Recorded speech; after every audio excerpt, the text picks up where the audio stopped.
పార్వతీపురం మన్యం జిల్లా గుమ్మ లక్ష్మీపురం మండలం బయ్యాడ గ్రామంలో సరైన రోడ్డు సౌకర్యం లేకపోవడంతో గ్రామస్తులు తీవ్ర ఇబ్బందులు ఎదుర్కొంటున్నారు. వాహనాలు గ్రామంలోకి రాకపోవడంతో అత్యవసర పరిస్థితుల్లోనూ బాధలు తప్పడం లేదు. ఇటీవల గ్రామానికి చెందిన ఓ గర్భిణికి అకస్మాత్తుగా నొప్పులు రావడంతో కుటుంబ సభ్యులు గ్రామస్తులు కలిసి ఆమెను డోలీలో రేగడి గ్రామం నుంచి 4 కిలోమీటర్లు మోసుకొచ్చారు. అక్కడి నుంచి ఆటో సాయంతో కురుపాం ప్రభుత్వాసుపత్రికి తరలించి చికిత్స అందించారు.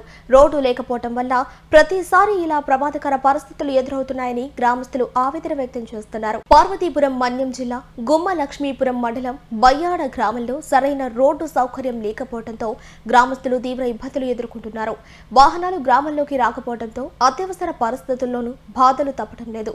ఇటీవల గ్రామానికి చెందిన ఓ గర్భిణికి అకస్మాత్తుగా నొప్పులు రావడంతో కుటుంబ సభ్యులు గ్రామస్తులు కలిసి ఆమెను డోలీలో రేగడి గ్రామం నుంచి 4 కిలోమీటర్లు మోసుకొచ్చారు. అక్కడి నుంచి ఆటో సాయంతో కురుపాం ప్రభుత్వాసుపత్రికి తరలించి చికిత్స అందించారు. రోడ్డు లేకపోవడం వల్ల ప్రతిసారి ఇలా ప్రమాదకర పరిస్థితులు ఎదురవుతున్నాయని గ్రామస్తులు ఆవేదన వ్యక్తం చేస్తున్నారు.